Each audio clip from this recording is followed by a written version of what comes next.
bonsoir. Merci d'avoir répondu à notre invitation. Merci. Alors, pourquoi, toute première question, pourquoi la migration de certaines espèces animales dans le monde? Oui, vous savez, dans le monde ou dans la nature, où on parle des écosystèmes, l'écosystème prend en compte l'habitat et les ressources qu'on y retrouve. Et parmi les ressources, il y a beaucoup de ressources qui sont biologiques. Mais, comme vous savez, quand nous avons nos femmes à la maison, au moment où la femme doit accoucher, elle fait une migration. Parce qu'elle doit aller dans un centre spécialisé. Elle doit aller dans un hôpital pour donner naissance au bébé. C'est la même chose chez les animaux. Chez plusieurs espèces, lors de la reproduction, pour mettre bas, c'est ce qu'on dit chez les animaux, ces animaux se déplacent d'un milieu à un autre, à une période précise de l'année pour donner naissance. Nous avons le cas, par exemple, des tortues marines, qui sont des espèces migratrices qui parcourent les mers, mais pour donner naissance à leur bébé ou pondre leurs œufs, elles sont obligées de venir sur les plages. Nous avons par exemple, quand vous prenez d'autres espèces telles que les baleines, les plus grosses qu'on peut retrouver au monde, ces animaux, pour donner naissance à leur bébé, est-ce que vous savez que les baleines vivent pour la plupart du temps dans les eaux froides, mais pour donner naissance au bébé, les baleines viennent dans les eaux, si nous disons les eaux chaudes, c'est ça qui se dit dans le jargon, oui. Mais les eaux qui ne sont pas froides, telles que les eaux proches de chez nous. Ah, oui. Oui, les eaux proches de chez nous sont considérées comme les eaux chaudes. C'est-à-dire que la température est dans l'ordre de 25 degrés, et 26 degrés, des trucs comme ça, alors que la baleine vit dans les eaux où la température va jusqu'à 0 degré, pratiquement la glace, ou bien à 5 degrés.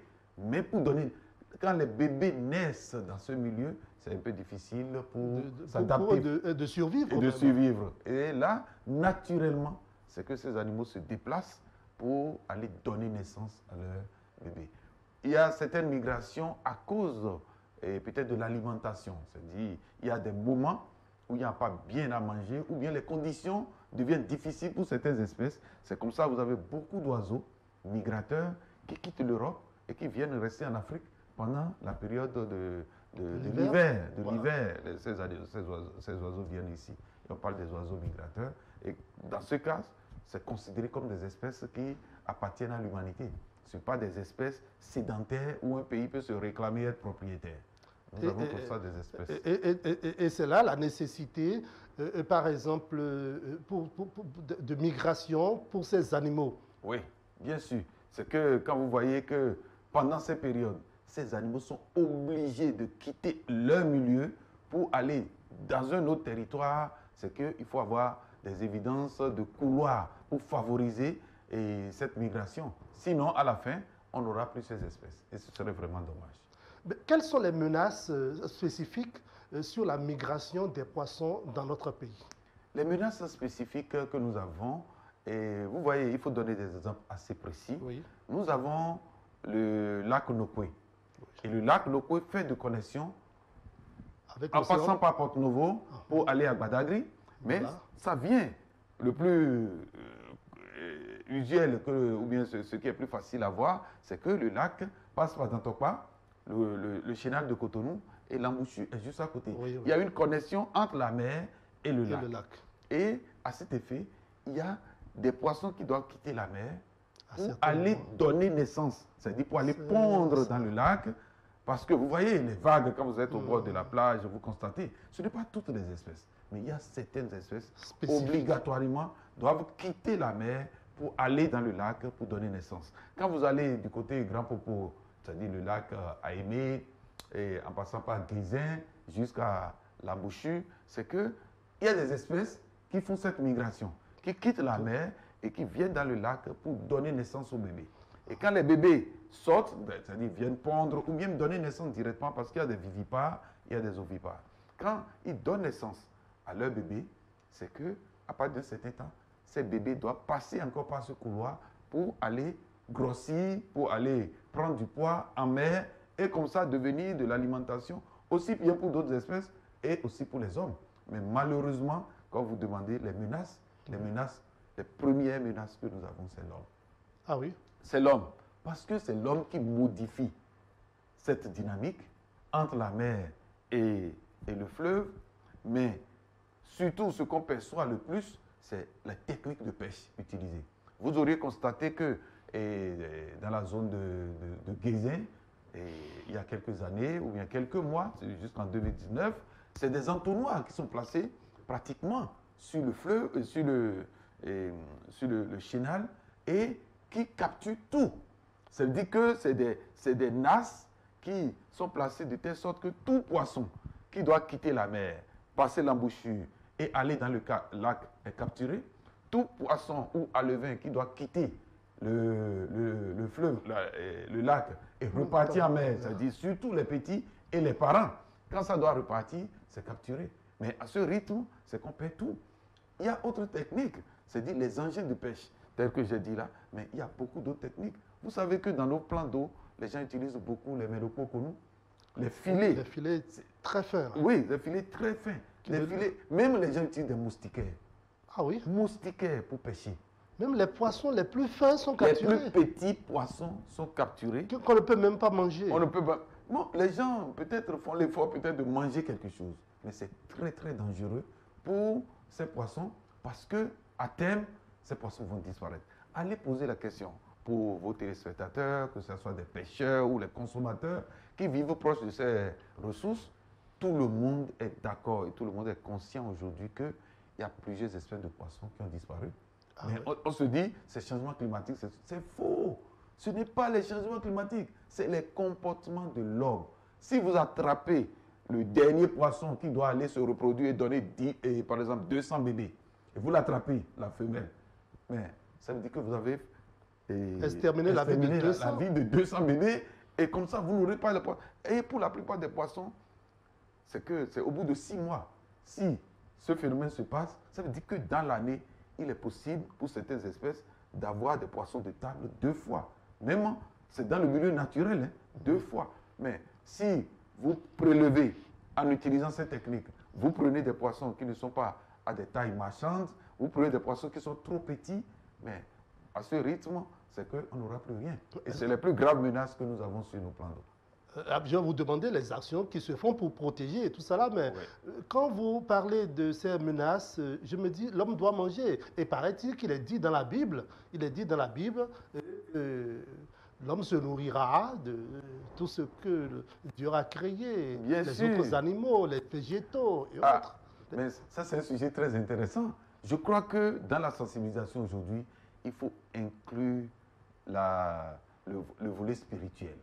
Il faut que les gens comprennent que Dieu a créé ces choses pour l'homme et il a voulu que l'homme en jouisse, mais malheureusement, il a oublié de demander à l'homme de tout détruire. Et c'est après avoir tout détruit que l'homme vient se plaindre. Mais il n'y a plus de poissons, il n'y a plus de poissons, il n'y a plus de mers. tel, il n'y a plus de tel. Mais c'est dû à quoi? C'est la question qu'on doit se poser. C'est l'homme qui a été responsable de la destruction. C'est l'homme qui doit être la solution. Donc vous dites que c'est l'homme qui est en train de détruire l'homme. C'est l'homme le facteur le plus important. Vous savez, l'homme ne peut pas vivre sans ses ressources. Mais depuis longtemps, depuis 92, je dis, c'est que... Bientôt 30 ans. 30 ans, c'est que au niveau international, la prise de conscience est arrivée et on a dit, si on ne fait rien, à terme, on n'aura plus rien. On n'aura même plus de poissons. On n'aura plus de poissons, on n'aura plus de... Parce que l'homme continue au jour le jour à exploiter l'habitat. Écoutez, quand l'habitat n'existe plus, l'animal va rester où? Jusqu'à se reproduire pour que vous consommez. Vous savez que dans le contexte béninois, tout ce qui est zone humide est considéré comme dépotoir. Quand vous avez des ordures, vous voyez ce qui se passait proche de nos plans d'eau à Dantokpa et autres. Pendant des années, les ONG ont crié, mais rien n'avait changé. Mais aujourd'hui, on constate. Mais allez poser la question. Moi, je crois qu'il est temps que les gens viennent faire témoignage pour dire, grâce à certaines actions, il y a certaines améliorations. Nous avons fait des reportages dans l'Ouémé. L'année 2019, la crue de 2019, il y a eu la répression contre l'utilisation des médococonou. C'est des filets qui sont utilisés pour ramasser systématiquement tous les poissons. Il y a eu de la répression. Mais à la fin de la saison, allez poser la question aux pêcheurs et aux mareyeuses. C'est dit que le constat est clair. juste après 3 ou 4 mois, les gens ont vu qu'il y a des espèces... Sans utiliser ces techniques, ils ont trouvé qu'il y a eu plus de poissons. Ah. Nous avons vu des poissons à Bonou, et dans la vallée de l'Ouémé, chez des bonnes dames. On croyait que c'était des poissons d'élevage. Mais est très, très moins cher. L'année passée, il y en avait suffisamment. Il y en avait suffisamment. Vous avez des tilapias, de grosses tilapias, qui ne coûtaient que 800 à 1000 francs le kilo pendant cette période-là. Alors que le tilapia élevé aujourd'hui, le minimum c'est 2000 francs le kilo. Mais avec cette taille-là, le prix augmente encore. Mais donc pendant la saison où les gens ont constaté qu'il a été, on a fait la répression, je précise bien la répression. Ce n'est pas qu'on a sensibilisé, les gens le font clandestinement. Mais quand on a mis en place des dispositifs pour pouvoir réduire l'utilisation de ces filets, les résultats c'est dans l'immédiat. Ça marche toujours. Mais quelles sont les actions que vous menez, que l'État mène pour contrer tout cela? Pour les actions menées, vous savez, l'État, il y a 2 ou 3 ans, il a pris un test de loi, on appelle ça le code de la pêche et l'aquaculture au Bénin. Et à travers cette loi, c'est maintenant plus réglementé la gestion de nos plans d'eau. Et en même temps, le travail qui se fait, c'est les décrets d'application de cette loi sur la pêche et l'aquaculture. Mais grâce à cette loi, il y a eu des actions qui ont commencé. L'année passée, il y a eu l'assainissement des plans d'eau. Et vous auriez constaté sur les médias, il y a eu plusieurs reportages où on a fait, les autorités ont organisé le nettoyage des engins prohibés sur le lac Aimé, sur le lac Aimé surtout, et sur la lagune côtière, où on a dégagé les Acadias et autres. Je crois que dans le plan du gouvernement, c'est prévu que cela se fasse aussi dans le lac Nokoué. C'est dans l'intérêt des populations. C'est dans l'intérêt des pêcheurs. On ne peut plus continuer à dire c'est comme ça nous avons toujours fait, traditionnellement, et espérer qu'on pourra avoir. Vous voyez, au fil du temps, quand les gens utilisent des acadias sur nos plans d'eau, c'est traditionnel, c'est bien. Mais ce qui se faisait avant, et vous voyez ce qui se fait aujourd'hui, aujourd'hui on va chercher même je ne dirais pas c'est les branchages que les gens utilisent, ils vont couper des tiges pour mettre, mais nous avons vu des gens même vont ramasser des herbes fraîches pour aller déposer à la surface de l'eau, espérant que ça va faire abri et poisson va venir. Mais personne ne ramasse ça après. Tout se dépose et ça crée l'ensablement. Il y a la sédimentation et à ce rythme, si le plan d'eau n'existe plus, il n'y aura plus de poissons. Et là, le gouvernement est en train de mettre en place des dispositifs pour pouvoir dégager tout ça là, assainir nos plans d'eau, faire des dragages spécifiques dans certaines zones pour permettre qu'il y ait plus de profondeur, pour qu'il y ait plus de poissons. Et quand nos plans d'eau, vous savez que quand vous quittez ici d'Antopa, si vous n'êtes pas un habitué, c'est comme quelqu'un qui vient de l'Europe, il est expert en conduite, il vient à Cotonou, il a des difficultés pour conduire parce que les habitudes ne sont pas les mêmes. Le code de la route est normalement universel, mais à Cotonou, il faut faire la prudence, sinon le code ne marche pas, parce que les gens ne respectent rien. Mais c'est qu'à terme, il est possible de développer le tourisme sur ces plans d'eau. Il est possible que n'importe qui descende avec sa barque motorisée puisse traverser le lac.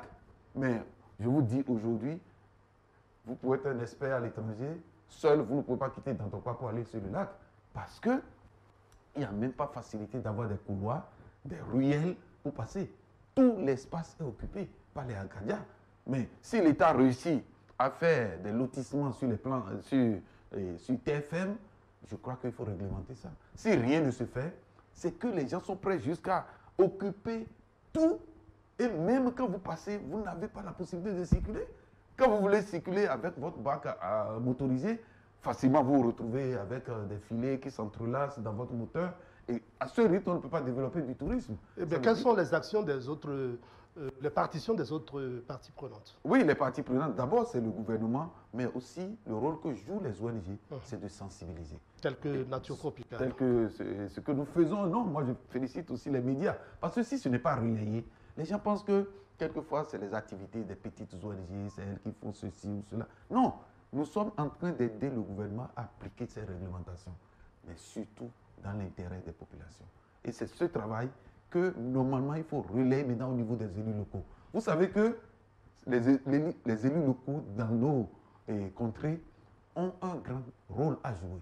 Parce que quelquefois, quand les populations commettent des impairs et vous devez réprimer, c'est ces élus qui viennent intervenir à leur profit.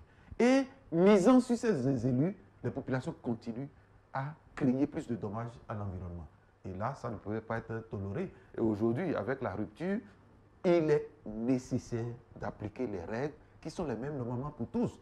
Et si ces règles sont appliquées, si les moyens sont mis à disposition, aujourd'hui, moi je recommande aux gens, quand il y a de ces problèmes, il faut prendre contact avec d'abord le forestier de la région, l'agent de pêche, le CADER aujourd'hui, et même la police de l'arrondissement, pour permettre à chaque acteur de jouer son rôle. Parce que, vous savez, ces autorités administratives ne peuvent pas être sur les plans d'eau dans chaque village pour pouvoir contrôler qui utilise quoi et comment. Mais c'est les populations. Parce que quand c'est bien fait, quand c'est bien géré, c'est au profit de tout le monde. Mais quand c'est mal géré, tel que les gens le font, quand vous prenez la lagune côtière, où vous voyez les gens vont couper la mangrove pour faire Akadia. Vous voyez, ils créent deux dommages à l'environnement et à eux-mêmes. Parce qu'ils coupent la mangrove, ça c'est déjà une infraction, mais ils vont faire Akadia là où on a interdit de mettre des choses.